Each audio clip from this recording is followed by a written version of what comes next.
We built this film on a foundation of love. Its purpose? To shatter the mental barriers constructed from a lifetime of indoctrination. The eyes are useless when the mind is blind. We are participants in a prison system we are unable to see. Once the veil is lifted, there is no turning back. Many of us rarely realize we are the victims of indoctrination. We follow the pre-planned layout of life, living in a state of confusion, controlled by a small group of individuals who possess great wealth, estate, and control. They monetarily benefit by keeping us blind to the true nature of the shape of the earth. Most are too busy to question what they are told or investigate the scientific theory about the physical world and its shape, wrongly taught in schools as fact. Inquiries made on a controlled platform such as YouTube or Facebook are quickly rerouted to videos and content that hold no merit. Misconceptions occur either intentionally or due to lack of research by mixing heliocentric and geocentric cosmology together, causing incoherence that pushes the viewer away from learning. Why would a lie like this exist? What purpose does this level of deception seek to gain? The hard, solid truth is that all the known space agencies and related industries have made untold amounts of money for many, many years, providing nothing but CGI, fisheye lens curvature, and Hollywood-style productions as proof. The following evidence should speak for itself through the testimonies of these professionals, pilots, and witnesses. To find yourself, think for yourself. The most courageous act is to think for yourself. Our greatest wish is for minds opened, questions answered, and the reign of freedom through truth revealed.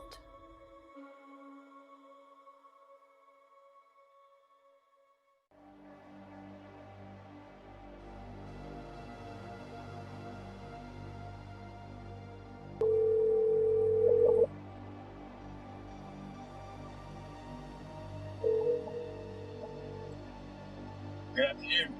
Hey John, how are you? Pretty good, sir. How's everything there? Everything's good, can't complain. It's kind of windy out. Looks like it's gonna rain. But anyhow, I've been getting hit with these, questions regarding the flat Earth. Or trying to get information out of me, and I'm not too familiar with the subject. Can you help me out? Yes, sir. Copy that. I'll give you a couple of relatively quick examples that you can also research and elaborate as well. Number one, I'm a pilot, and when I used to fly out of Long Island towards Nantucket, bottom line here is they're going to give you some type of formula for every 100 miles. They're going to give you some type of XYZ per kilometer squared. Keep it very, very simple. Every 100 miles would be approximately 1 mile. 1 mile is 5,280 feet. The actual number is 6666, which is of Luciferian origin, which really reveals who's behind all the conspiracy and cover-ups, for everything. But the bottom line here is a very simple formula is for every 100 miles, you have 5,280 feet, which is 1 mile of curvature. So 100 miles equals 1 mile of curvature. Now, if I'm going, let's say hypothetically, from Long Island to Nantucket, that's about $1.50. It's about 150 miles. So it should be 1.5 miles. So let's just take a mile. So with aviation, you fly at certain altitudes, whether you're flying in a easterly, a northeasterly, to a southwesterly direction.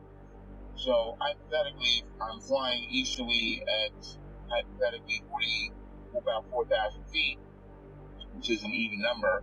If you add 5,000 feet of curvature, that would be around 9,480 feet, which does not exist. So the bottom line is pilots know every 100 miles that you travel, you would be dipping the nose down to compensate for 1 mile, which is 5,280 feet of curvature. So there's the proof right there that there's something very fishy with this globe Earth situation, because scientifically it doesn't matter.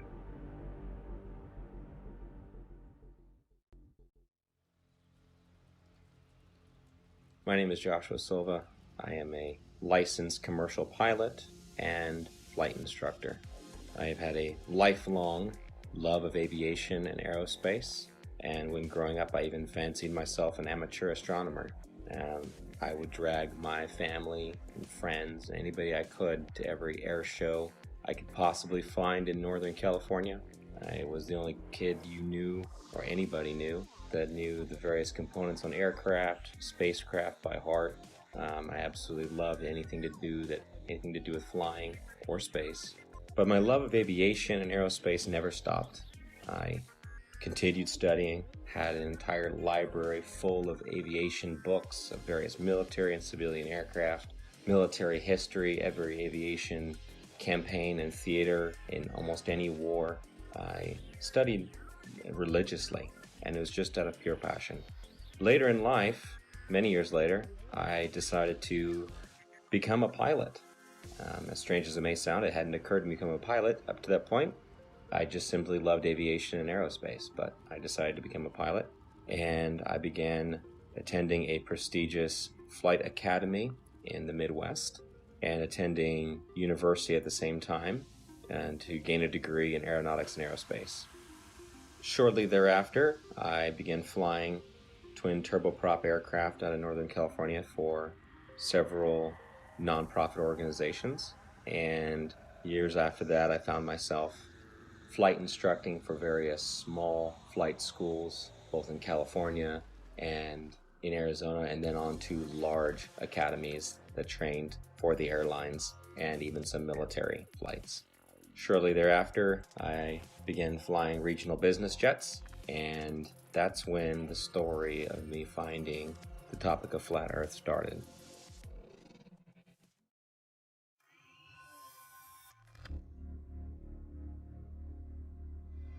Hola, mi nombre es 𝘋𝘰𝘯'𝘵. Soy terraplanista desde el 2016. Este tema lo descubrí accidentalmente, me agradó mucho y desde ahí lo empecé a investigar. Desde ahí me di cuenta de lo que está pasando en el mundo. Yo fui aviador, me gusta más la palabra aviador que piloto. Yo volé con mi papá desde niño, él era piloto de la Fuerza Aérea Mexicana. Un tema muy curioso que me pasó a mí fue el empezar a conocer cómo funciona el giroscopio. El giroscopio está diseñado para volar sobre un plano, sobre un terreno plano y una tierra que no se mueve. Todos estos temas me llevaron a seguir investigando. Estamos tratando de invitar a la gente a que no se cierre de mente a estos temas, ya que si no nos damos cuenta de lo que está pasando ahorita es por lo mismo, porque la gente está cerrada, se cierra a pensar fuera de la caja.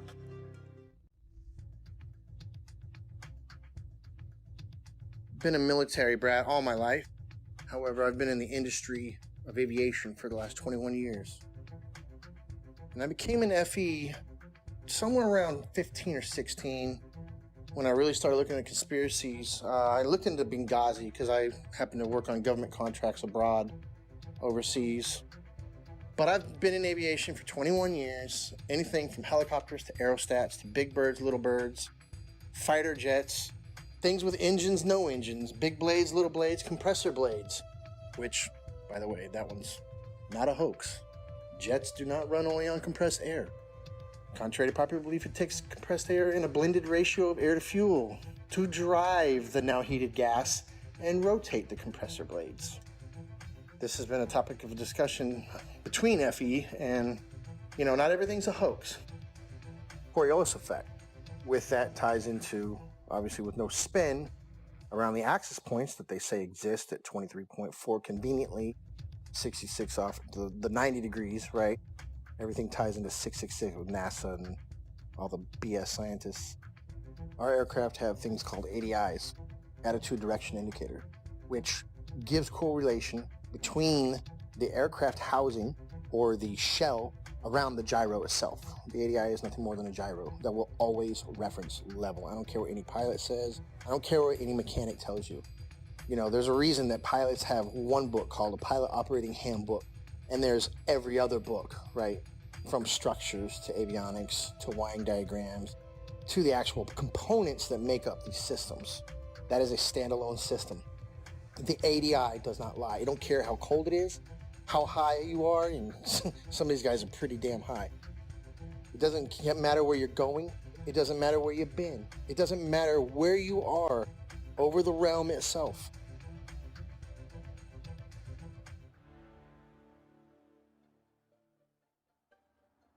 I woke up to the truth of the flat earth, shape of the earth, as an engineer and a pilot. So I've studied engineering, physics, 3 different ways: basic physics, electric physics, and construction physics. And also as a pilot, as a rotary wing pilot, that is helicopter pilot, I studied aeronautical physics as well. So I can cover and discuss just about any factor of flat earth. Not that I'm any smarter than anybody else, but I've studied quite a bit of factors that analyze shape and motion of just about any object. That's physics, also aeronautical physics, and principles of flight. I can tell you this: airplanes fly straight and level. That's even an aviation term, straight and level. Airplanes will fly for hours at the same altitude, never dipping their nose down to follow the curve of the earth.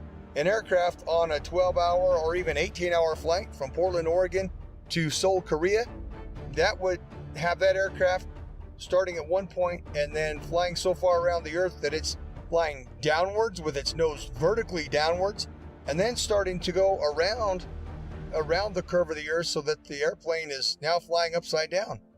Would have to make that kind of a flight path on a globe, it's such an absurdity. So that being said, I come into the true shape of the earth, the flat earth, as a skeptic, like most anyone else. I'll tell you my story. My buddy told me about this. He said, "Rob, you need to learn about the ice ring. You need to learn that the earth doesn't move. This globe is garbage." And I laughed at him. I said, "Are you kidding me? I'm not even gonna look into that." He said, "That's fine." He said, "That's fine. You don't have to look into flat earth. But until you do," he said, "until you do look into flat earth, you will remain a slave of the matrix."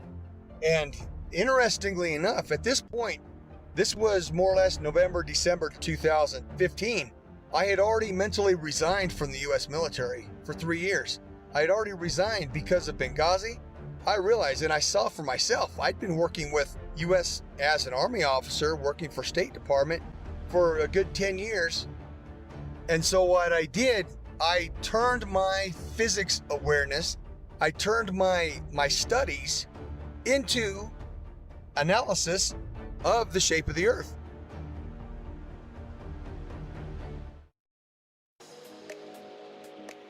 I have a bachelor's degree in English and International Business and a master's degree in Emergency Management. Emergency Management is an area of study that deals with lessening the effects of a natural or man-made disaster.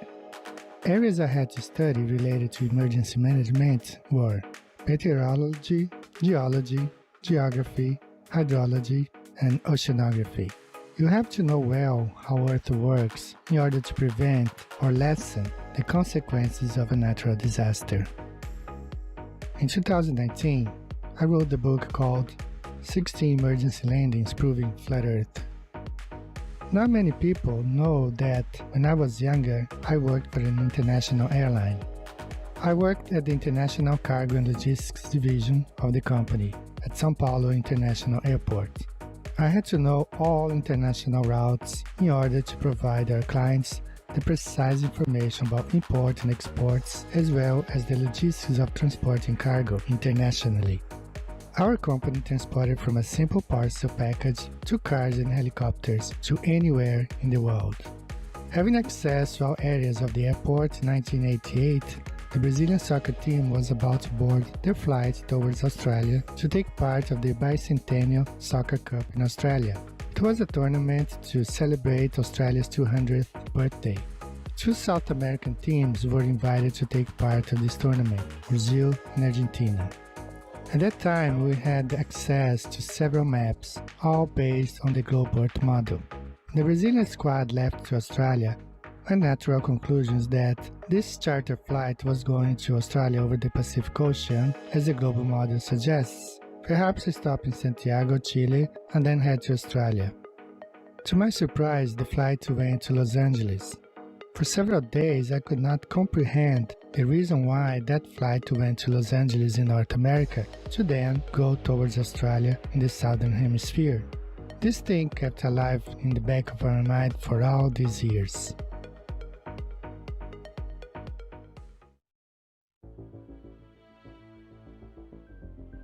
I'm a merchant marine. I've been sailing 15 years. I graduated from the Paul Hall Maritime Center out of Piney Point, Maryland. I primarily sail on container ships, tankers, drill ships, military cargo vessels, you name it, I can sail on it. I sail in the capacity of bosun. My whole title is AB Unlimited. That primarily sail deep sea and coastal, meaning up and down the coast, west coast, east coast, and deep sea is out deep sea across to other continents. What led me to the flat earth was actually my sister. We've always been into the conspiracies and the 9/11 and Sandy Hook and all that stuff. And one day she said, hey, you want to see a conspiracy? You should look into the flat earth. And I looked at her and laughed because I had seen the videos come up in the feed and they showed that disc thing in the space and I laughed at it and whatever. And she showed it to me and I laughed at her. And I went and pulled out my phone and I looked up a video. You can look it up. It's called Dragon Link FPV to Space. And what you'll see is basically an RC airplane that's been taken up about 80,000 feet, and they release it, and then the airplane comes down with power. And it has the Dragon Link system, which is capable of making control and video. Anyways, but they had a GoPro, so you see this curved globe. And you know, that said it for me. When I saw that, I was like, oh wow, look at that. So I brought that down to her, put it right in her face and said, look at that. And looking back, I remember her smile on it was like, you know, okay, she wasn't gonna argue with me. And she said, okay. Later on, I don't know, a couple days later, whenever I seen it in there and I said, all right, I had nothing to watch. I hit it on the YouTube and I knew within 10 minutes of it. I forget which one it was. I think it was probably one of the documentaries, but it was almost like I instantly knew. And then what happened was a lot of the proofs that I had were before I was a flat earther, such as seeing contacts at 30 miles out with the naked eye on the horizon, which is impossible on the globe model. So much so, it was me, the third officer, and the lookout. We were standing our watch, and I believe we were in the Mediterranean Sea. Look and watch. I say, okay, we got a contact out there. We look and we try and get it on the radar. We get it at 30 miles out. When the chief mate came up, we had told him, hey mate, we got a contact earlier 30 miles out. He said, bull crap, I don't believe you. And we all looked at each other and shook our heads, said, yeah, they got it. He stormed off the bridge, ran down, came back up. He had the Bowditch, which is a thick green book that's everything you ever need to know about being on the ocean, sailing, navigation, everything. And he comes up and he says, the math doesn't lie. And he slams down this piece of paper and he says, our bridge height is at 100 feet versus how far? 30 miles. It should have been behind like 600 foot of curve. I remember 600 and something foot. And he had all the mathematical, of course I didn't know, okay, that's good. All right, he must know what he's talking about. But we're looking like, well, I don't know. We got it on the radar, then the radar must not know what it's doing.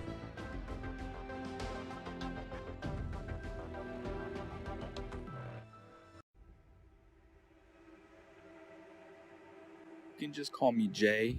That's what my friends call me. That's what I go by. I just go by Jay. My work experience, I joined the Navy when I was 17 years old. I had a secret security clearance. There's different levels of security clearance. There's like a lower level, then there's a secret, which is what I had, which is like a mid-level, and then there's a top secret. I did not have a top secret clearance, so there's a lot that I don't know. But I did have a secret clearance. So it's basically the mid-level security clearance for the government that I had. And I did that job for 8 years. I worked in operational intelligence specifically. The radar navigation, there's a limited scope of what we're able to see. Now, granted, this is 15 or 20 years ago. what I mean by that is, with it being 15 or 20 years ago, the technology nowadays on the new warships, I would imagine, are just off the charts advanced compared to what we had, 20 years ago in the early 2000s when I was doing deployments for the Navy.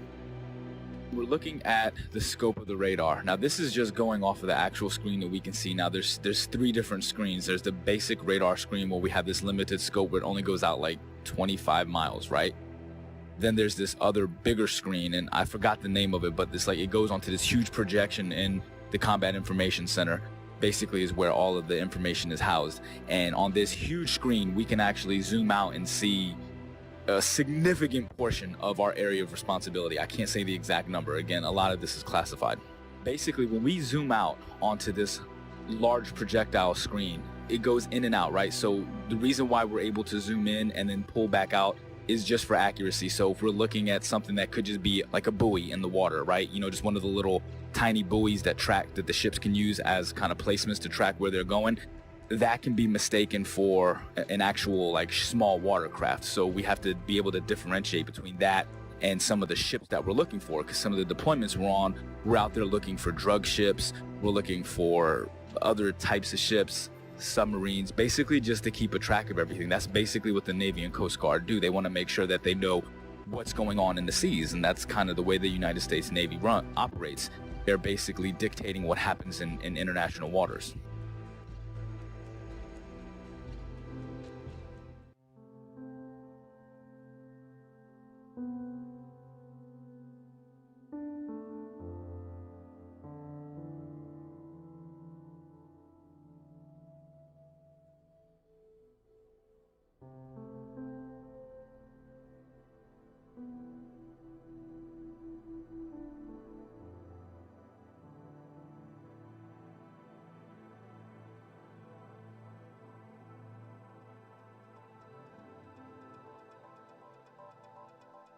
I will be providing my in-depth experience of U.S. Navy submarines and how they prove we do not live on a globe Earth.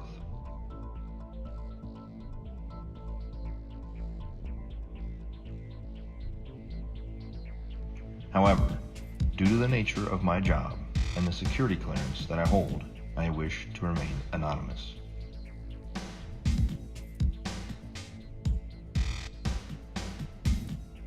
I've worked for the U.S. Department of the Navy as a submarine quality assurance specialist for the last 5 years.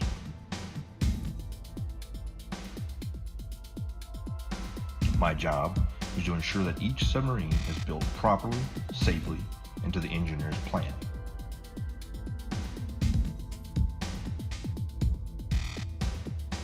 I have an intimate knowledge of every aspect of each submarine being built in the shipyard I work in.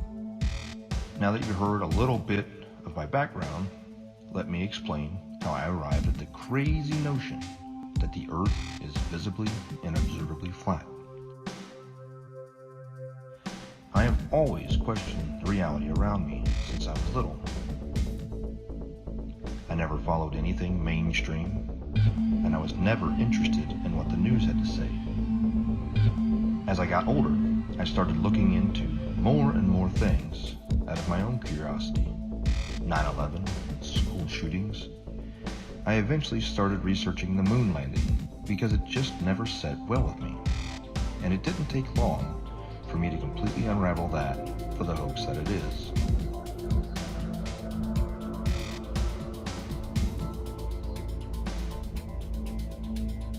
After that, I was starting to realize that we had been lied to on so many levels. What else could there possibly be? Then I saw a video about the flat Earth pop up on my YouTube recommendations.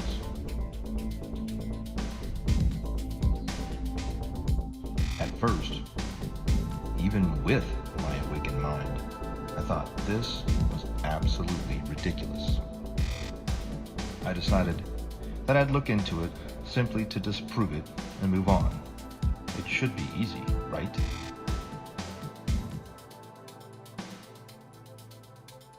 That was over 6 years ago, and I still can't disprove the flat Earth. In fact, the more I research it, the more it reveals. This leads me into my submarine experience.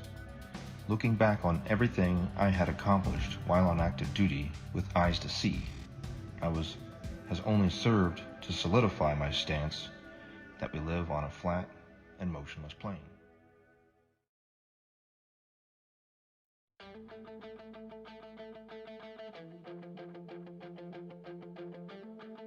The theory of more land being hidden on Earth as one of the possible motives to hide the fact that the Earth is not a spinning water ball corkscrewing through space is something that many flat earthers have postulated over the years.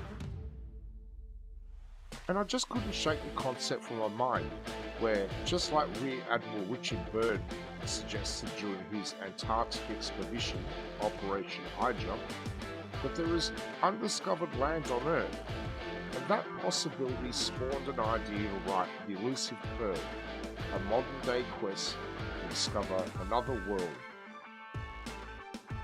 The Elusive Curve is a fictional novel created to convey a very non-fictional message, that the Earth is a flat, motionless level plane devoid of any curvature. When Max Carter discovers irrefutable proof of the true shape of the Earth, the course of his life drastically changes, and he becomes a man obsessed, convinced that there is more land being hidden beyond Antarctica, and that he is going to reach it. The Elusive Curve debunks typical globe Earth claims, including ships disappearing over the horizon due to the curve of the Earth, the Foucault's pendulum, and the Coriolis effect, whilst presenting flat Earth proofs like visual perspective, level water over vast distances, and long-distance photography, all within the context of Max's varied and colourful relationships.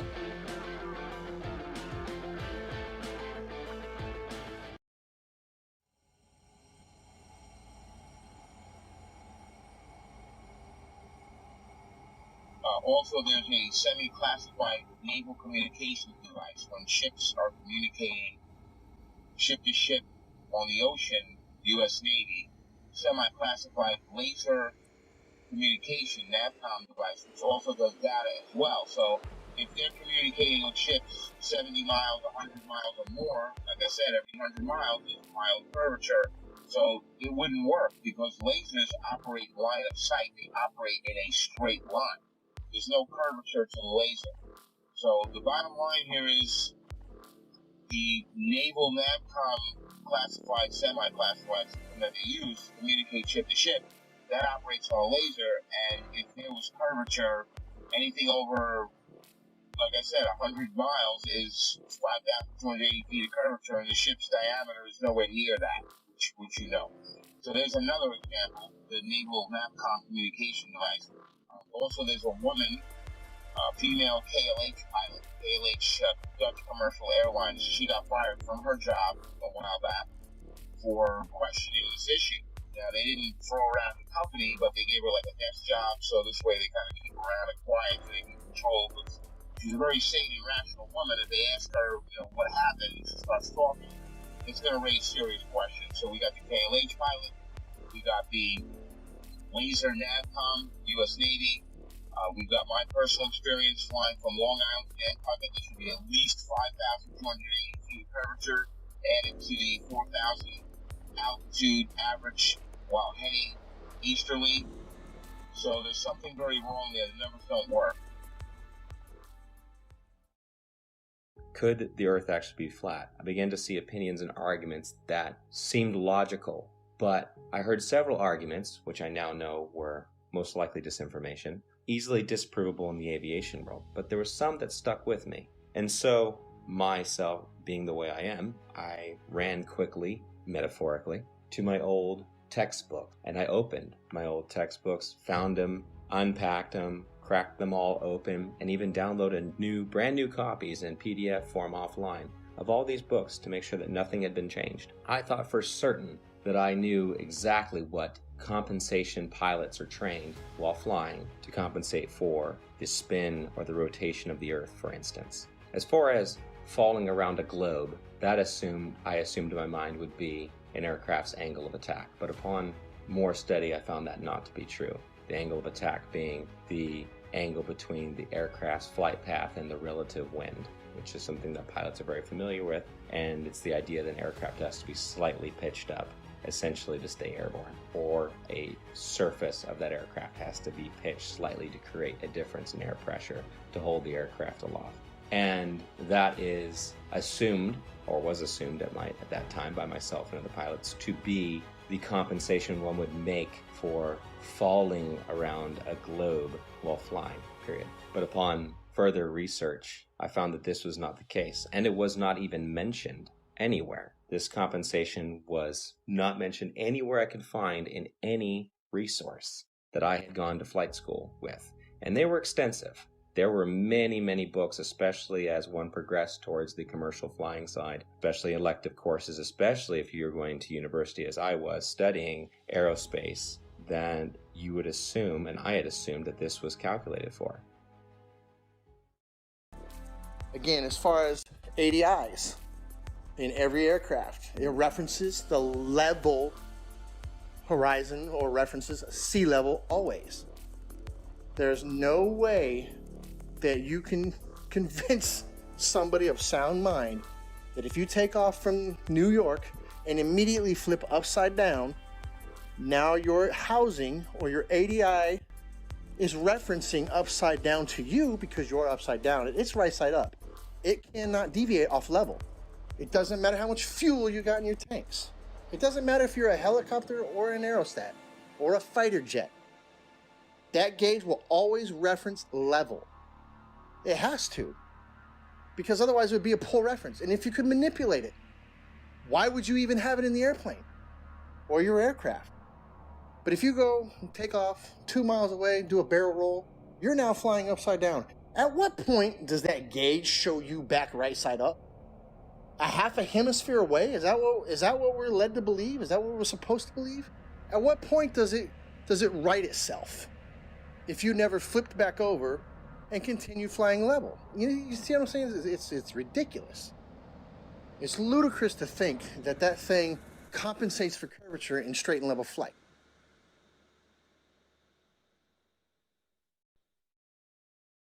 The big one that is oftentimes quoted is compensation for Coriolis effect while flying. And this is something I'd even taught my students about, and it's always assumed to be correct. We just assume. We're given the narrative from a young age, and everything is built upon that assumption, upon that theory. And so I thought I had the silver bullet. Coriolis effect. We always calculate for that. Well, as I began to look through the books and to look into the calculations given for Coriolis effect, the narrative began to fall apart even further. I began to see things I didn't notice when I was in school, such as Coriolis effect is actually never calculated for, but is assumed to be a part of wind correction angle. Wind correction angle is one of the many calculations pilots of all kinds make while flying to correct against winds in whatever volume or section of air they're flying through, which it could be from any direction, and you're flying through it, so you have to compensate a certain angle into that wind to hold a straight line. Interesting side note, I worked on aerostats for several years, and I always ask people who try to bring up gravity, well, how come my 4,000 pound, 74,000 cubic foot aerostat isn't getting pushed towards the ground? It weighs more than you do, which you believe gravity is pushing you down, right? Because these are some dense ass people. But how come the aerostat's not getting driven into the ground? It weighs more. It's definitely larger than the size of a house. It's more than size of most houses. So why isn't it getting driven to the ground?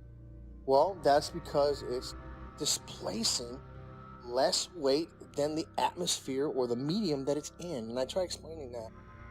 I don't know how many times you've probably posted something on this. I don't know how many times we're going to have to post something on this. But every time that little kid lets go of that helium balloon and starts crying. Radar is simply another form of radio transmission. Radio includes anything within the range of the electromagnetic spectrum. Electromagnetic spectrum, also known as light. Radio is the transmission of light, whether it's visible light or radio waves which are not visible. When it comes to radio transmissions, there must be a transmitter and a receiver. There can be a reflector or a transmittal unit along the way. However, in the end, there's got to be at least transmitter and a receiver. And in the case of radar, radar transmits a signal and it bounces off a reflector, and then it comes back to the receiving station. Or it can go to other stations if they're set up in the network properly. Long story short, radar emits a signal, it bounces off something, and then it returns to a receiving unit, and the receiving unit maps that reflection accordingly. If there is no reflector, then there's no return signal, and then the object does not show up on the radar. For example, it's off the screen. Notice, there's no curving around anything. It goes out in a straight line. Radio signals always travel in a straight line. So the transmitter sends the signal out to the target, bounces off, and it comes back in a straight line. Radar cannot travel over the curve, and hence radar is dependent on line of sight, direct beam from the transmission to the target. It reflects and it comes straight back. There is no curving around anything, thus is radar.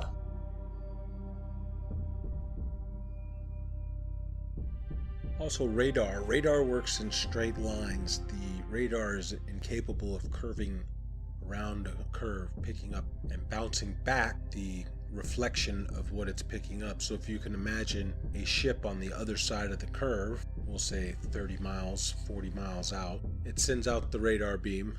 The radar beam is supposedly curving around this ball, bouncing back, and then bouncing the reflection, curving back around to be picked up by the radar. That's not happening. It's flying out straight, and when it picks up something, it hits it back. It's not going around any curve. That's plain and simple. That can be looked up on your YouTube and see how radar waves work. They don't go around the curve. Every diagram shown will show you straight lines. They don't show you curved lines. As we zoom out to look at the larger scope of things, once we verify that, we're able to zoom out over a large distance. Now, over this screen, at the time, I was like 18 or 19 years old, all right, when I was doing this job. I wasn't thinking about flat earth and any of this other shit. I was still indoctrinated and under the assumption that the earth is a spinning ball. I never thought about flat earth or anything like that, but I always thought it was weird that as I'm looking at this massive radar screen, I always used to think, how come we're looking at this and I can see, like, we're off of the coast of Argentina, for instance, right? Like, how is it that I can see this far out and it's not like over the horizon or curve, because it's so far? Like I said, we use a lot of these other link signals, and they're called links. They go by different names. I can't say the code names. Some of them I forgot. Some of them are, again, this is classified information. I can't give any specifics on these. But some of the links that we use, not only do we speak to the actual ships and track them, but we speak to aircraft, 10,000, 20,000, 30 and higher, 30,000 feet and higher is what I'm saying. It's not just a matter that they're 30,000 feet directly. It's not like they're directly above the ship. This is what's interesting, is this aircraft could be 50, 60 miles away and 30,000 feet in the air. So you understand, like, the angle that you have to take to be able to track this aircraft from a ship that's moving on the water? Think about that for a second.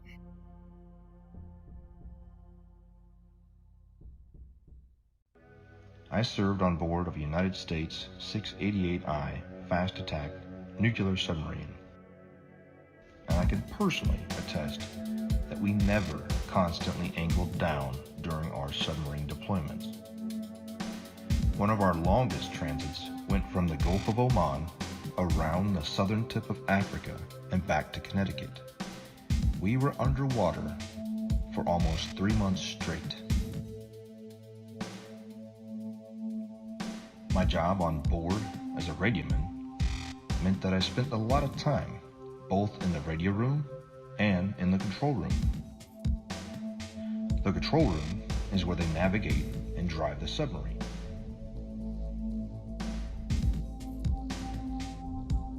I never once, in my 5 years active duty, heard the officer of the deck or the diving officer give the order to consistently change the angle of the submarine to compensate for the curvature of the Earth. The primary task of the diving officer and the helms and plainsman is to maintain the submarine as level as possible while in transit. If the Earth had any measurable curvature, I am certain we would not have been able to make this incredibly long transit without accounting for it.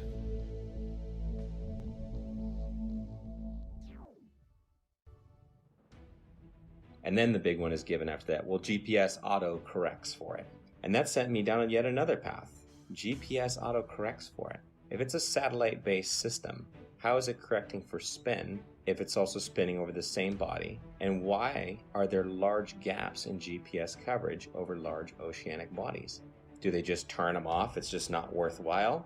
There have been enough aviation accidents at sea, very far from shore, that would say otherwise. And if you gave the American taxpayers, the ones funding these satellites that are supposed to track aircraft, the information that, well, we're just shutting them off because it's not worthwhile, those 3 or 4 jets full of hundreds of passengers just have to use other navigation methods such as dead reckoning, which is basically using a stopwatch and guessing to the next checkpoint, essentially. If you were to tell them that, they would be infuriated. So that could not be the case. Coverage was a problem. Even over large and non-densely populated areas, you would lose GPS coverage, even in jets at times. So this began to unravel the thread of satellites and satellite timing, and the fact that many reels of footage show these satellites being launched by balloon rather than by rockets. How the concept of these rockets doesn't even work to make it past the atmosphere, much less leave something in perfect geosynchronous orbit. I actually had the privilege of working a short time at a satellite manufacturing company in Northern California. Got to see the assembly and participate in the assembly of satellites, space-based satellites, or so they were said. There would be small bottles encased in these structures that were encased by another structure. The small bottles were the fuel cells. These fuel cells were incredibly small, smaller than a diver's tank in most cases, much smaller. And this was supposed to be all the fuel that the craft needed to run and operate, as most are not actually electric, they're becoming electric now, and sustain itself in a perfect orbit by just small bursts from its engine or its propulsion system. But truth be told, I've been to many countries, done many things, all things aviation. I can say with absolute certainty, and I can attest, the plane does not dip nose down to follow the curvature of the Earth, ever. Matter of fact, most planes have an airfoil that are 3 degrees nose up in straight and level flight. And the reason that is simple. If the nose of the aircraft was at 0 degrees or level flying through the air, then it would porpoise, right? It would be quite violent because some of the air would go over the nose and some of the air would go under the nose.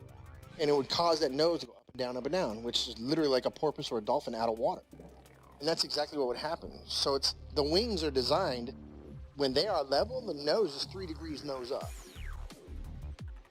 The fact, proven from multiple points, that there is no Coriolis to the motion of the Earth. And I'm speaking from a pilot's perspective, also an engineer's perspective, because I obtained a degree as an engineer before I went to flight school. So I'm both a pilot and engineer at once. So, number one, there is no rotation of the Earth, proven by the fact that a helicopter pilot can hover the aircraft indefinitely, motionless, above a single point of the Earth. If the Earth were spinning, as soon as that aircraft left the ground, the Earth would spin out from under it. Now, somebody may say that the air of the atmosphere rotates along with the Earth, which is one of the most absurd concepts imaginable, because if that were the case, then all wind would travel with the Earth. There would be no alternating wind currents when we know that the jet streams fly overhead, clouds move in multiple directions overhead, and a kite flying over the stationary Earth. The fact that a kite flies because of wind passing through, that proves that the Earth does not. That proves that the air does not move in unison with the Earth. Number two, airstrips do not rotate away from a landing aircraft. Anybody who's seen a pilot's view when an aircraft lands, well, the aircraft lands to a motionless airstrip. If the Earth were rotating, the pilot would have to turn to the angle at which the airstrip is rotating away and land at the speed of the airstrip, which is absurd, simply absurd. Airstrips do not rotate away from the aircraft, and on an east to west landing strip, if the aircraft is landing to the west, the airstrips do not land moving towards the airplane. That's insanity. Okay, simply stated. If the Earth was a spinning ball, it is virtually impossible for a ship to be moving at 25 to 30 knots on this curved spinning ball while tracking an aircraft that's probably going 300 miles per hour, 50 to 100 miles away. Really, I mean, these like P3 aircrafts were pretty far and 20,000 feet in the air. It's just virtually impossible. It doesn't make sense. Again, at the time, I wasn't thinking like this, but looking back on the information that I had, I'm like, yeah, there's no way. There's no way that was done on a curved Earth. Literally, the only way that could work is if we are on a flat, stationary plane.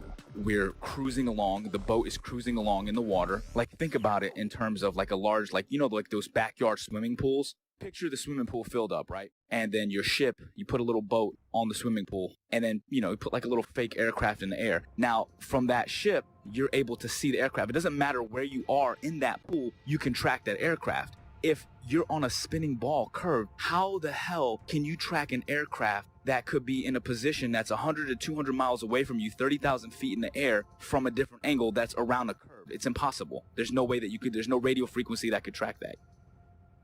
I'd like to point out that I see now that I didn't see before is that you have a magnetic compass and you have a gyro on any ship. And I'm not talking about your little Crabberman show fishing boat, what are the deadliest cat? I'm talking about a real deep sea going, unlimited tonnage boat's going to have a gyro. And it is a big, huge box that sits usually behind the bridge or in the chart room.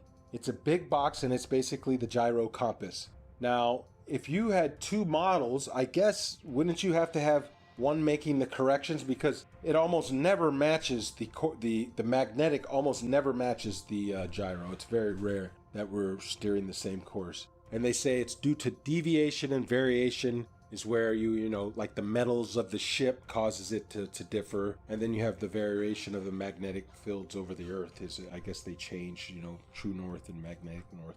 But the way I look at it is, man, they got two different machines. One is a machine and one is from God. The way to get around the earth. God's not a dummy. He put the way to get around the earth with the compasses. If back in the day they had motorized vessels that can get them around, they would probably have got around a lot better. But they were at the mercy of the wind. People say, oh, they didn't know their way, or, you know, they were using the stars and stuff, and they, you know, so I just believe that the two compasses, the gyro compass that's electronic, and then our regular compass is because they are switching the ways, you know, the maps. There's two different ways to get around the earth.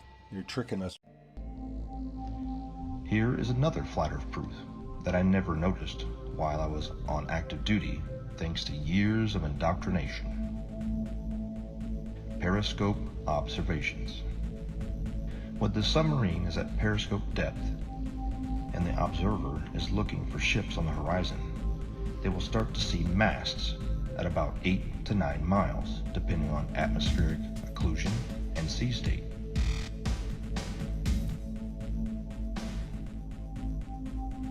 The hull of the ships won't be visible until about 5 miles, depending on atmospheric occlusion and sea state.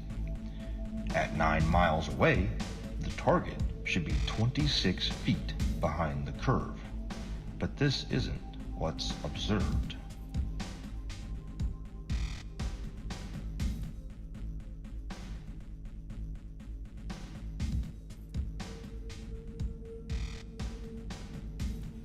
My final flat earth point on submarines is with regard to the AN/WSN TAC-7 ring laser gyro that is used on board of U.S. Navy submarines.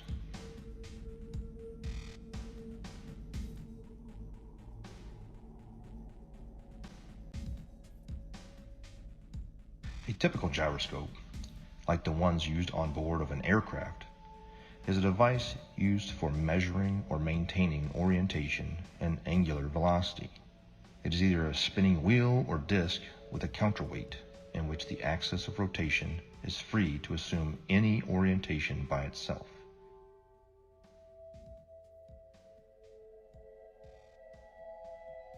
When rotating, the orientation of this axis is unaffected by tilting or rotation of the mounting, according to the conservation of angular momentum.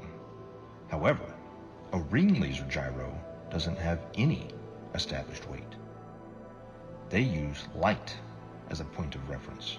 It spins up a disk that shoots out lasers, and it has a digital encoder that deciphers where the laser strikes inside of the gimbal system. No make-believe gravity required.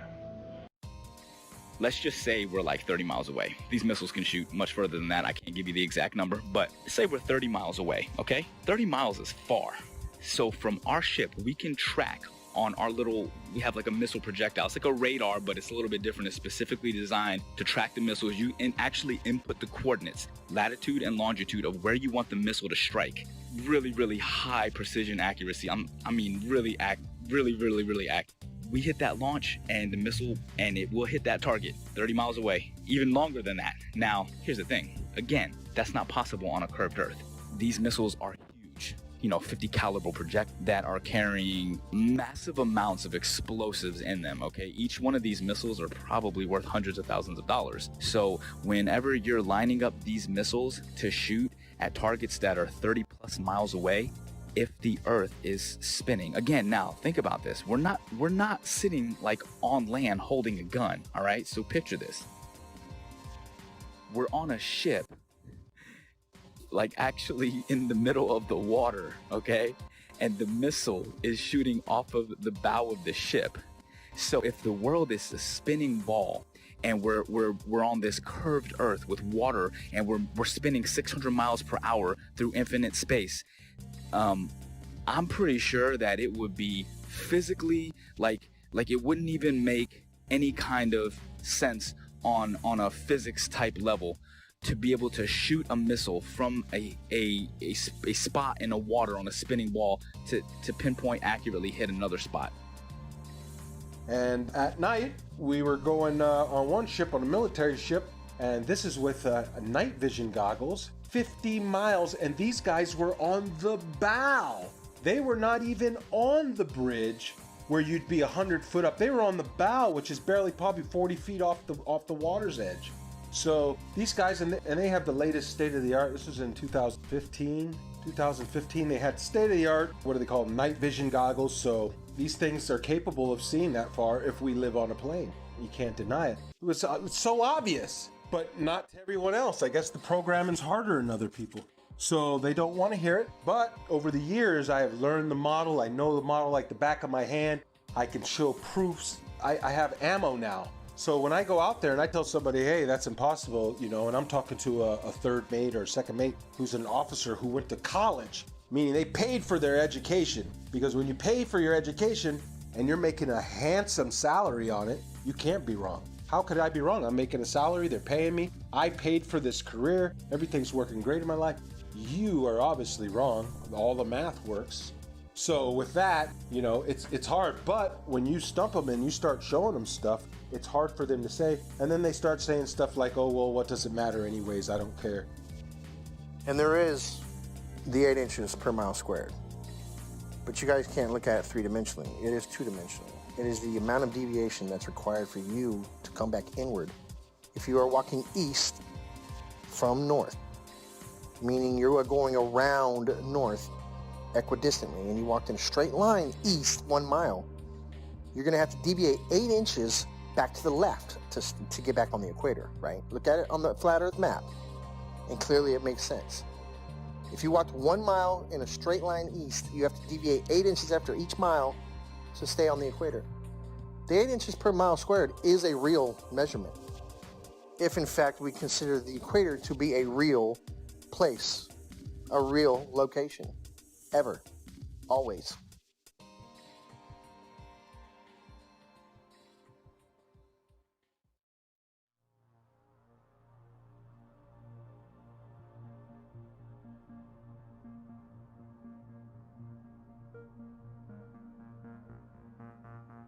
In 2015, I came across YouTube's suggestions for Flat Earth videos. My first reaction was to laugh off. After seeing Flat Earth videos in one of my favorite channels, I decided to watch one. When I came across a Flat Earth map which I had never seen before, it immediately sparked me to look at that flight route Rio, Los Angeles, Sydney. And I could then understand why the Brazilian soccer team went to Los Angeles and then to Australia for the tournament. The Earth is flat, no doubt about it. The following weeks and days were followed by more research and disbelief. I had been a NASA fanboy my whole life, paying 2 visits to NASA's Johnson Space Center in Huntsville, Alabama, besides spending so much money in science and science fiction related documentaries, movies, merchandise, etc. What a waste of time. I also tell mates about they lay down and we use all our charting is done on flat maps, straight lines. They never draw a curved line. Every line is straight. Straight lines. Everywhere we go on a flat map.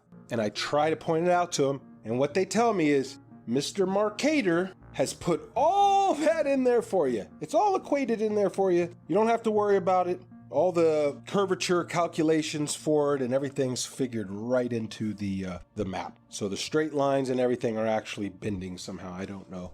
So these are just the proofs that I see. Along with, you can see the corpuscular rays are much betterly observed out at sea because it's nothing, it's like a desert. And so you can see the sun like a flashlight just shining down in a cone everywhere. If there's a little bit of clouds are right, it looks like a cone. And I point it out all the time to these guys. And I get them thinking, but you know, the programming goes hard on people. And if you're not ready to wake up, well, you're not ready to wake up. You'll just have 1 foot in, 1 foot out. You'll be back in the illusion before you know it.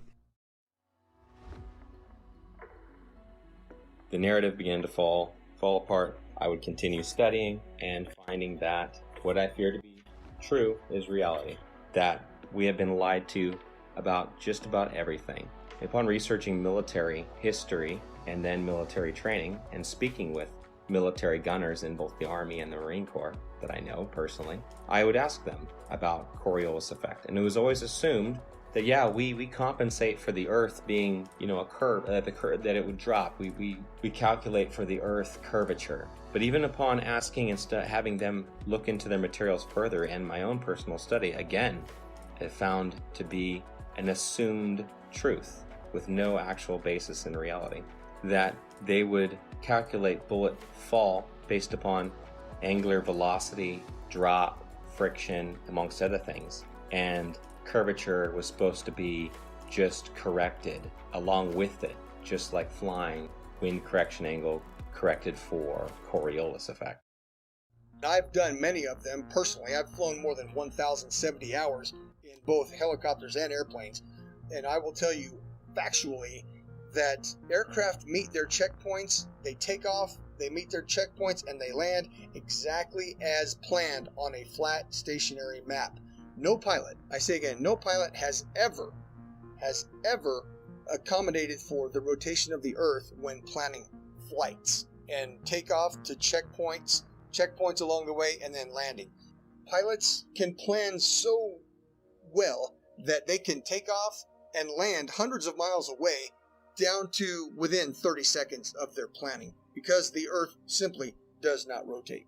A waypoint would be like this. Like, let's say we're out in the middle of the water and we want to hit a target that's like directly to our west, 15 miles away. But that target is able to track our missile coming at them. We don't want that target to know where the missile's coming from, so we can put in waypoint. And a waypoint would be like putting a point out like 20 miles east, and then another point like 15 miles north, and then another point like 10 miles south of that, and then put in our target. You see what I'm saying? So the missile doesn't go directly from the ship to the target. The missile will actually fly to the latitude and longitude of the waypoints that are put in, and then it will curve from there, and it will hit all the waypoints and then attack the target. How is that possible on a spinning Earth? If the Earth is moving at 600 something miles per hour, or whatever they say it is, there's no way that missile could stay. There's no way that missile would be able to keep track. Do you understand what I'm saying? At least that's how I'm looking at it. It may be a little bit harder to visualize if you actually weren't seeing it the way that I would see it, or there, or understanding and putting in the coordinates, or seeing how this actually worked out. But I'm telling you, like, from my perspective, that is one of the things that makes it virtually impossible to accept the globe as this, well, It's a fake lie. It's a theory. It's garbage is what it is. So y'all think the Earth is a ball. Y'all think it's spinning through outer space. And I said, believe in blue green aliens. Well, actually, the Earth is flat. Here I'll give you facts, all the math, science, and all that whatever you need to believe. Come on, can't you see that a submarine couldn't use a periscope, nor a plane use a gyroscope? But Huey doesn't adjust for the Coriolis or sniper looking down the scope. This is all hard to take in and hard to cope, but I hope that I've given enough rope to explore the rabbit hole that our Earth is not a ball and it's not spinning through outer space. If someone wants to prove me wrong, please give me a name and we can debate it all day, anytime, and with real tests, measurements, and evidence. Stop lying to the world's nations. We have real science to back our observations. Don't believe in the indoctrination of the people, cause they don't want you to believe that the Earth is level. Don't believe in the indoctrination of the people, cause they don't want you to believe that the Earth is level. Dig deeper, be a rebel, then dig deeper than a shovel. Keep your mind level, it's flatten the curve and lighten the herd. Give the truth what it deserves, tell about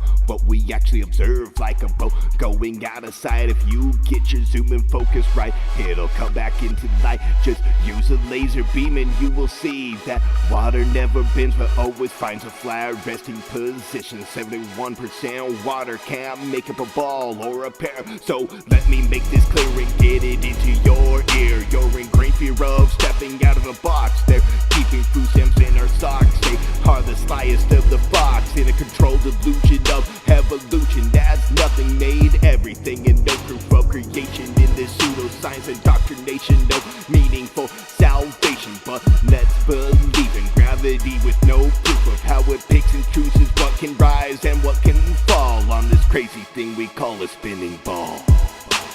Don't believe the indoctrination of the people. They don't want you to believe the Earth is level. Don't believe the indoctrination of the people. They don't want you to believe the Earth is level. Let me give you something else to measure. Don't worry, it's my pleasure. If you want to vacuum or pressure, you must have a container, and that's a no-brainer. But since we believe the universe is on a roller coaster ride, even when Polaris is in the same place every night and has been for thousands of years, has the heavens work like gears, telling us time and the years like a big machine. The heliocentric model is just a drink backed by money and based on influence theories, never providing hard evidence except for CGI and camera trickery of my natural senses in our school systems. But flat Earth brings meaning to our existence like a period at the end of a sentence. Don't believe in the indoctrination of people. They don't want you to believe that the Earth is level.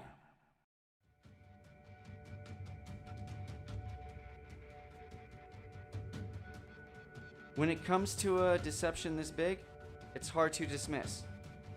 And for the people that say, I don't see how this would affect me either way, you don't know. It's like telling me about Argentina when you've never been there. Or it's like telling me about owning a Corvette when you've never driven one.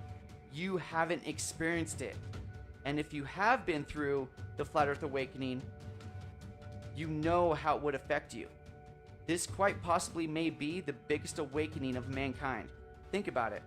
If you believe in this mass fallacy, you've been robbed of some senses and you don't even realize it. You don't trust your sense of touch or feel. You don't trust your sense of sight. You've been told the Earth wobbles, spins, and orbits, but you don't feel a thing.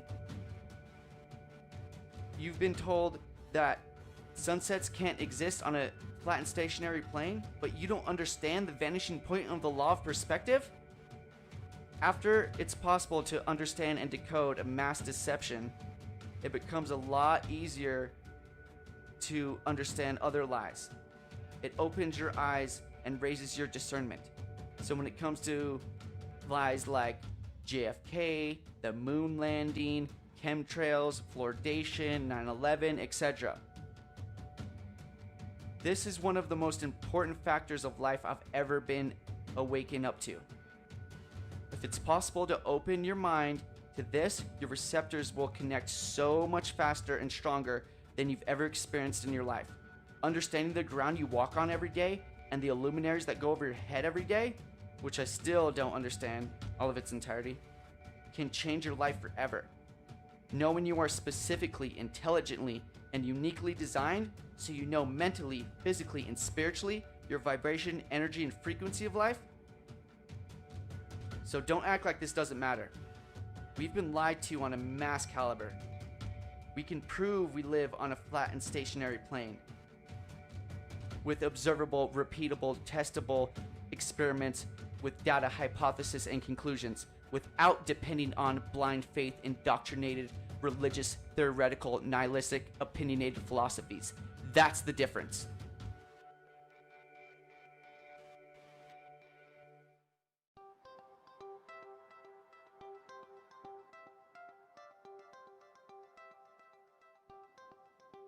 Is it possible that almost everything that we were taught from the time of our innocent adolescent time as children to the completion of our chosen path of studies in college was not only incorrect, but was part of an educational doctrine of spiritual disconnectedness from what truth is and what our reality in the world that we occupy today? What if I told you that this is but a small capsule in a puzzle that was well planned and engineered by a world control system to propagate a catalog of theoretical studies and sciences that in some cases have never been proven to this very day, nor will it ever be proven, ascertained as fact. Humanity appears to have been hoodwinked into a dumber state of who we are, where did we come from, and are we unique in God's creation concerning a geocentric world, or are we in a heliocentric world based on theoretical studies by a Jesuit astronomer named Nicholas Copernicus? He suggested this in 1543. His works were not released until after he died because he himself didn't believe in the spin ball theory either that is taught still today at the highest levels of education. On my book, which is the variously planned agenda that has gone on for 474 years, seems to be threatened to become full disclosure of the biggest lie in the history of mankind that is kept by the world's oldest secret society called the Freemasons. The very uniqueness of humankind was spelled out correctly by our Creator that the earth was the center of the universe, and that He created the sun and the moon as well as the stars and the constellations that revolve around the earth, with Polaris being the north magnetic pole big star. How could space possibly exist when you and I have never been in our entire lives seen a real photo of what our own world looks like?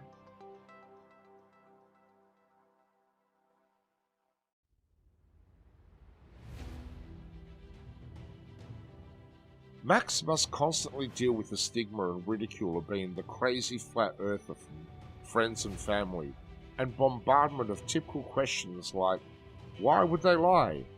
How could so many people keep such a big secret? And what does the shape of the earth even matter anyway? The elusive curve presents all the main arguments for a flat earth and solid arguments against a spinning ball earth in a fun and realistic story format, recommended for all flat earthers and curious-minded people alike. Join Max on his journey as he attempts to convince his friends that the shape of the earth is not what they know, while he plans for a mission to discover more land on Earth with his ambitious and somewhat crazy plan to acquire a high-altitude pseudo-satellite to prove the shape of the Earth one way or another. The Globers, definitely scientifically, we're looking at flat earthers have some very, very, very valid points according to those three examples. You got it, brother. Anything else? No, that about answers my question. Quite a lot to take in. I've taken some notes. Thank you. Thank you again. You're welcome, sir. Any questions? I'll be here for a while. Contact me anytime. All right. God bless. All the best. God bless. Yo invito a la gente a que por lo menos sea un poco más abierta de mente hacia estos temas, porque la verdad es que esto está muy fuerte. Se vienen tiempos muy difíciles ahorita y debemos de estar conscientes de que el sistema nos está manipulando de una manera muy, muy grande. Entonces, pues, vamos a ver qué pasa.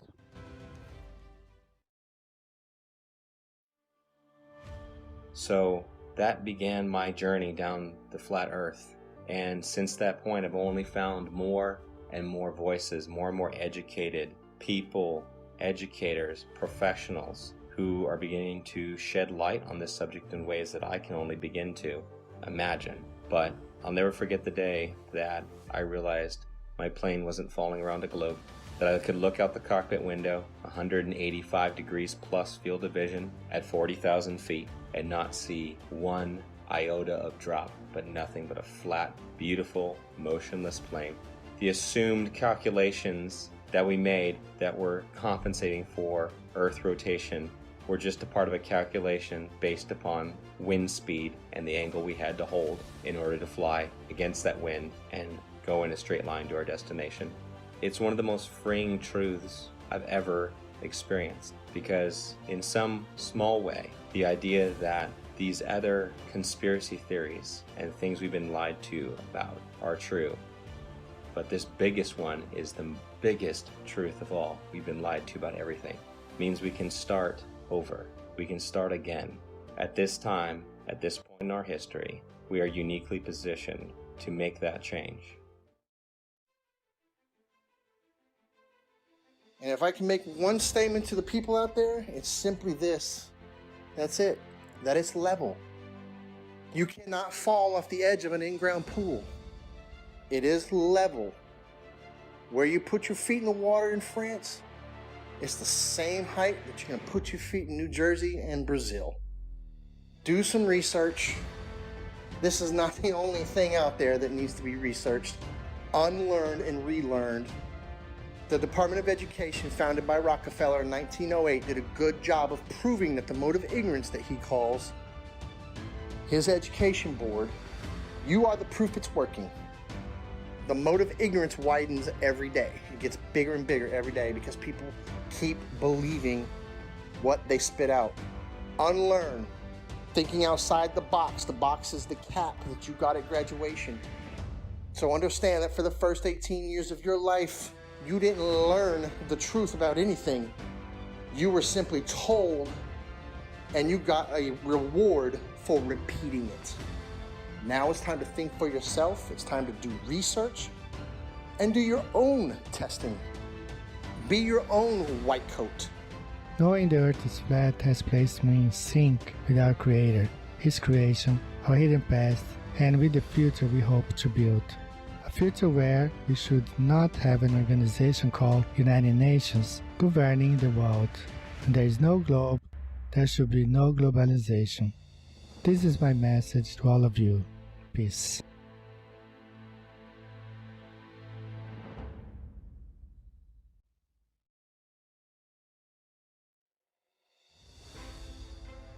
My message to the people is that if you're watching this documentary and it strikes a chord with you, research it, find out more about it. So my message is research it, get all the ammo you can, because if you try and go out and tell your family member or friends or co-workers and you try and tell them this, hey, that, they're gonna laugh at you. And if you don't have the ammo to defend it or the right content to show or to start a kindle a fire with somebody's interest, if you don't have that, you're gonna get laughed. I made the mistake of when I just knew it. Right when I seen that video, I said, okay, it makes so much sense. I knew it right away.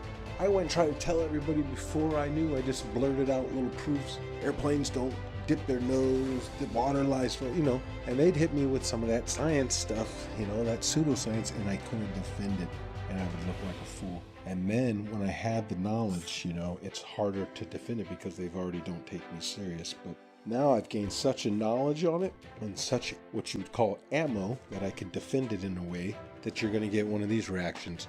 well, what does it matter if it's round or flat? My life doesn't change, doesn't matter, either way. That's how you know that you're striking a chord. Their ego doesn't have anywhere else to go. So from there you can work on them. But like I said, learn the model, learn to defend the flat earth model before you tell your coworkers, loved ones, or anybody, for that matter that you don't know, because people you think that you know well are going to look at you like you're crazy. And unfortunately, that's due to the programming, and everybody believes one thing, so how dare you believe another? You got to fall in line.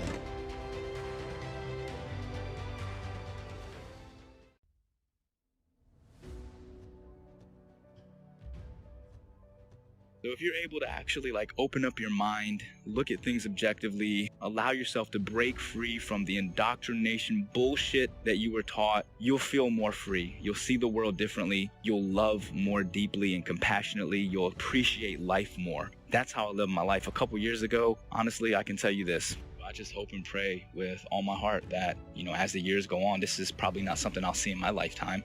But, as my children grow older and my children's children, as the generations go on, the truth will start to emerge. And it is starting. I mean, it's incredible, that so many people are starting to really awaken. But, 10, 20, 50, 100 years from now, hopefully we can break free of the chains of indoctrination and really see the world for what it is and actually appreciate it and love the world and love each other. And I think if we all understood that there is a creator, people would be less inclined to be so abusive toward each other and the earth. So that's my big message for the people. Just think for yourself. At the end of the day, just be a good person.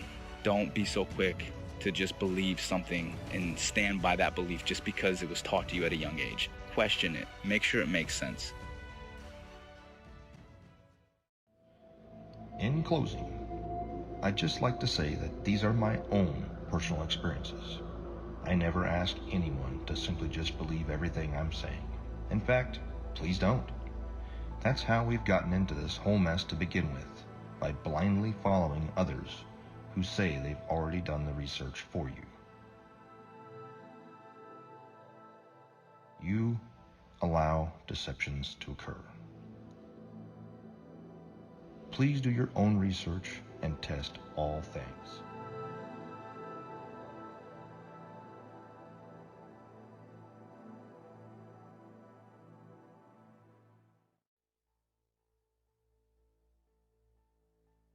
All space agencies are part of the cover-up because they are also Freemasons. It is my consensus that space is fake. And NASA was set up this deception and even admit that images of Earth are composites and computer-generated images. Since 1958, NASA has literally force-fed us to and continue their trickery, sorcery, wizardry, and being only God of oneself, yet cannot get high enough altitude to provide humanity with one single photo of what the very shape of our world is. I believe strongly in the very senses that God gave all of us. And instinctively, our senses are 99% correct. And my book will help those awakening sheep remove the dark shades from this massive deception. And for those who are unwilling or unable to think past their noses, then those sheep will remain asleep. My book is part of the Great Awakening from pseudoscience that has put man living in a Newtonian world of Einstein physics, ruled by Frankenstein logic. Game is over. The consciousness shift of stupidity because of poisonous indoctrination to separate your soul and reality from truth and knowledge. And hold tight, folks. A real awakening is happening all over the world.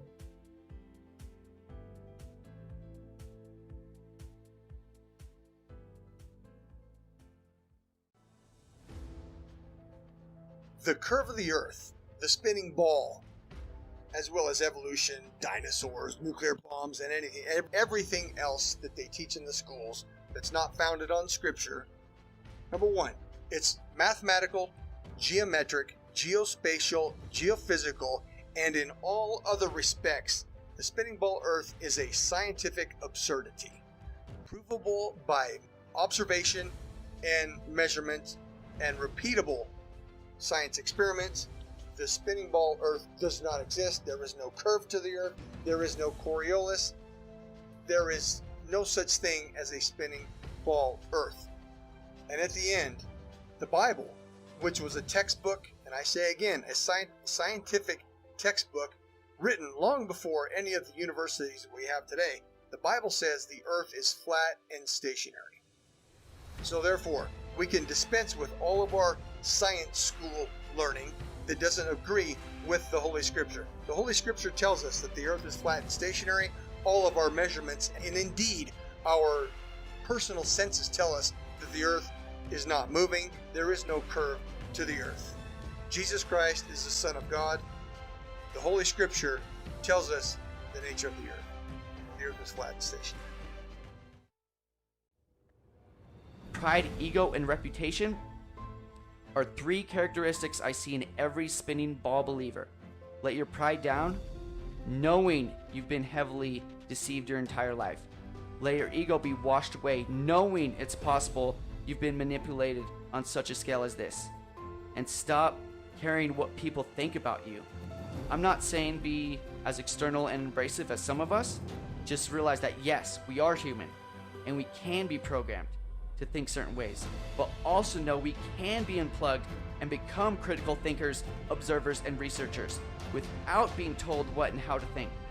From an education system that runs kindergarten curriculum all the way up to Harvard, that was bought over by the Rockefellers a long time ago.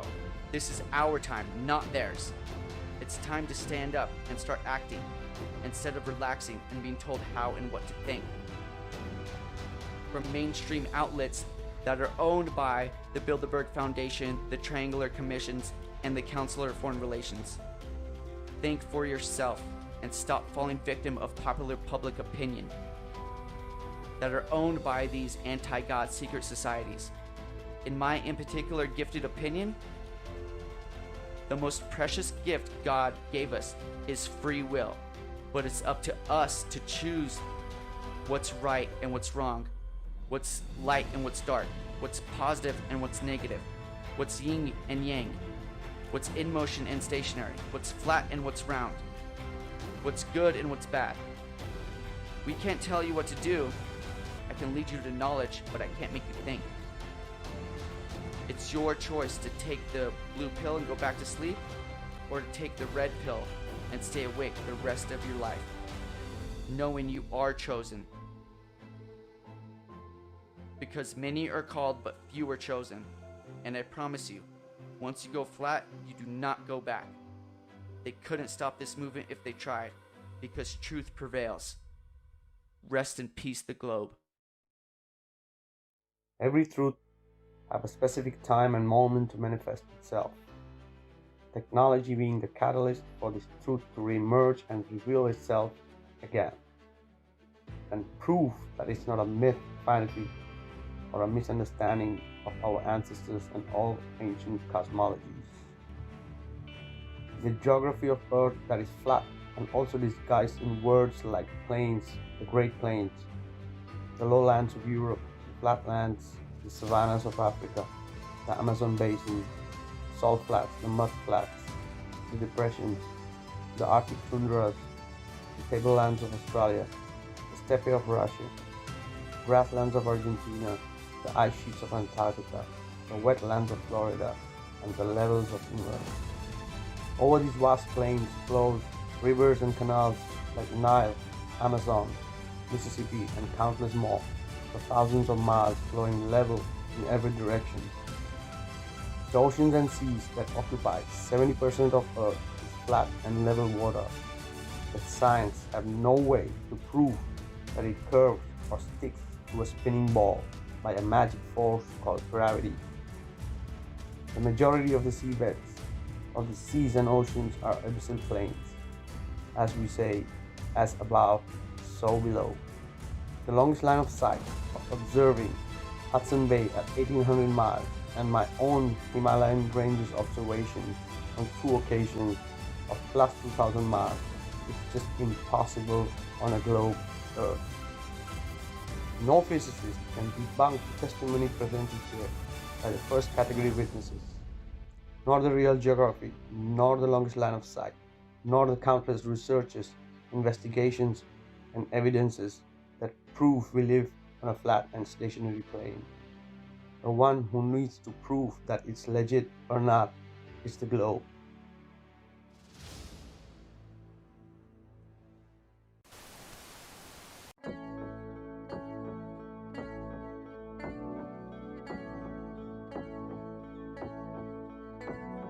Wonderful, magical, celestial light, fantastical, mystical, wonderful sight.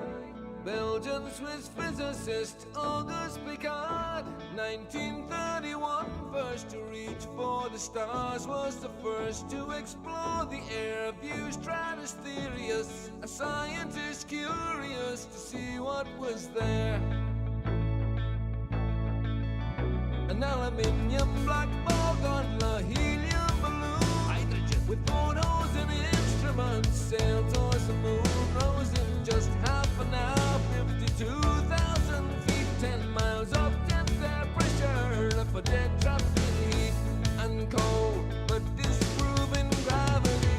Wonderful, mystical, beautiful sight, flat line separation of black from blue light, a world run by deceivers, false make-believers, hiding in shadows, stealing our light. Mystical, fluorescent light, wonderful, magical, awesome, yes, stealing our light. Wonderful, let there be light, supernatural, eternal, immanent. Up we go, higher than rainbows, higher than mountains, above cumulonimbus, higher than air, high level horizon, 360 around us, flat right round behind us, any height that you dare. The sun and the moon both revolve above around us, to forever show time pass intelligently there. You'll never beat us, you'll never defeat us, no more you deceive us, we see through you like air. Kipper and Piccard were the first ever known to reach up there. Divine, luminescent light, mystical, wonderful, celestial light. So what was their eternal testimony? What did they report back to humanity? Said it seemed like a flat disk far as eyes can see, with an upturned edge fading into infinity.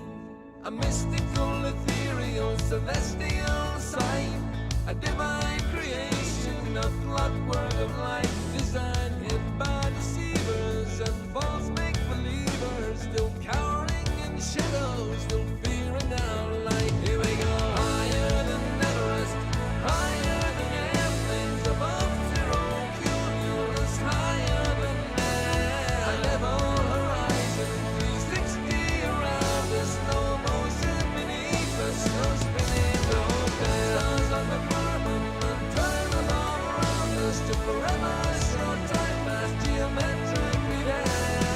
You'll never beat us, you'll never defeat us, forever beneath us, we see through you like air.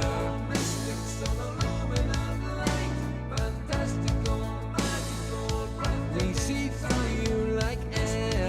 Magical, angels of light, beautiful, wonderful, celestial light. The first to see truth when they reach for the stars, explorers and physicists Kipper and Piccard.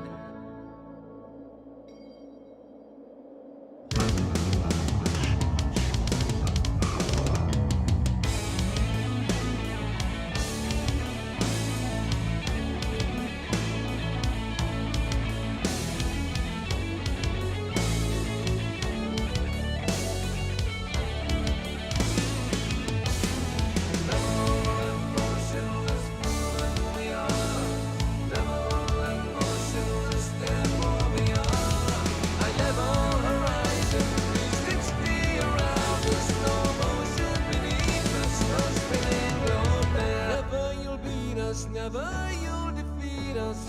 forever beneath us. We see through you like air.